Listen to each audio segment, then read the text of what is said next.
is a reduction in carbon emissions. You guys know what carbon emissions are? No. You know what carbon dioxide is? Yes. You know how carbon dioxide is created? No. Yes. So give me an example. Breathing, yes. Carbon and oxygen. Well, sort of. Anybody else? So, driving a car, you know the exhaust that comes out is carbon emissions, carbon dioxide. And the thing with carbon dioxide or carbon in general is not bad. As you guys probably hope maybe have learned in here is that you can't create or destroy energy, right? There's only so much.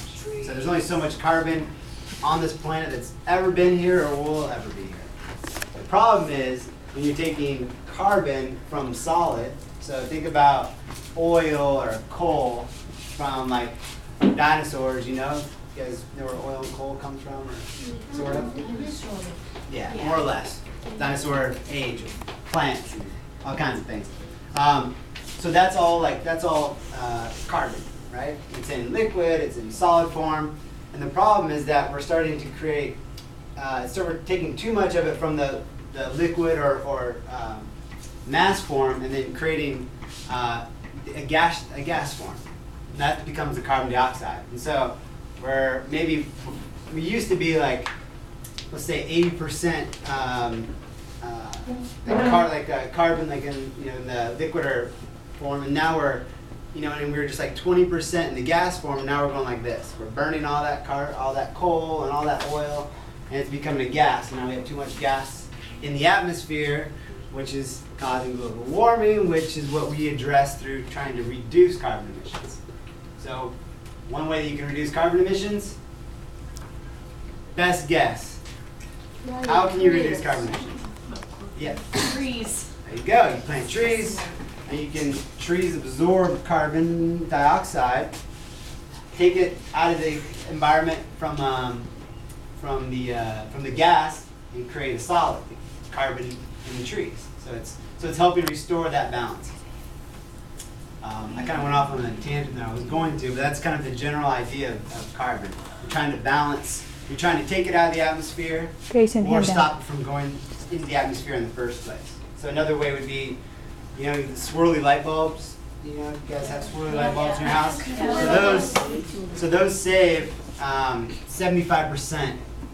You produce the same light, but using 75% less energy to create that light. So by reducing how much light, you're reducing how much coal is being burned. So it's not absorbing carbon like trees would, but what it's doing is stop it from being burned in the first place. So if you can reduce how much coal is being burned, then you can plant a bunch of trees to absorb. You can start to balance it out. So I'll stop there. Yeah. But you wouldn't be able to put it back into the solid form. Trees do that. So trees take that carbon dioxide and store it as carbon, like a solid form of carbon, because trees are made out of carbon. So as they grow, they have to they take that carbon and they use that for their growth in a solid form. But would the solid carbon be used? So you would have already burned the coal. All you'd have to do is try to reduce the amount of carbon dioxide that's being used. So you mitigate it, so you stop it from happening in the first place, and then you absorb it through trees. So there's kind of two different ways to reduce carbon emissions, and they work best together. I'll let you jump in now. Okay, so just to introduce myself, I'm Kevin, and I work for a program called Alachua County Forever. Have any of you heard of the program? So we are a local county government program that buys conservation land all over the county, and then we open it up to the public for recreation, for biking, hiking, bird watching, horseback riding, and then we also do ecosystem restoration projects. And as we'll get into with the PowerPoint presentation and our discussions, we basically are restoring a lot of longleaf pine habitat in this area. And that's kind of where we're going with our program. And we've been going on and purchasing land for the last 12 years or so. And so it's open to the public, and so if you ever see any advertisement talking about Alachua County Forever, you know that your tax dollars have gone to buy some local land, and we decided that we had enough knowledge in the community to not allow just the federal level or the state level of land acquisition, but we had enough knowledge that we knew what we wanted to conserve locally, so we put our tax dollars towards that. And so that's kind of an ongoing program that we have in our community, and not all communities have that. So consider that an asset. Yes? Have you worked to help Morningside Nature Center? That's a city program. We work in collaboration with the city frequently, but I work with the county, so they are separate entities. So the city of Gainesville only buys property within the city boundaries, and the county boundaries are larger, and so we buy property outside of the city quite frequently. So we work in cohort with each other, but it's not the same exact program.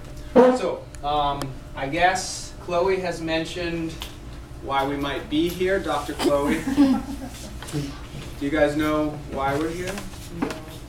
Yeah. Plant some trees. Okay. What kind of trees might we be planting? That thingy. Yes? Longleaf pines. Very good. So we're gonna pass this out. I guess we can kind of break this in.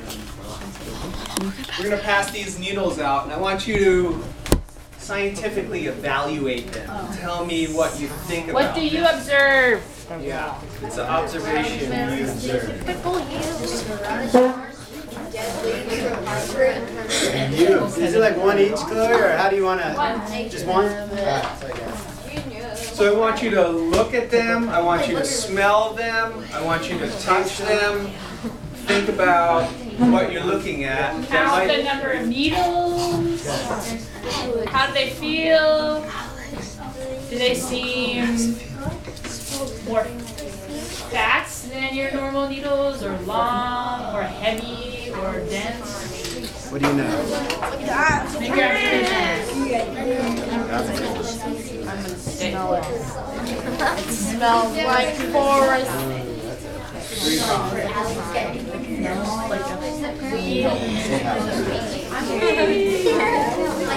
I don't smell it.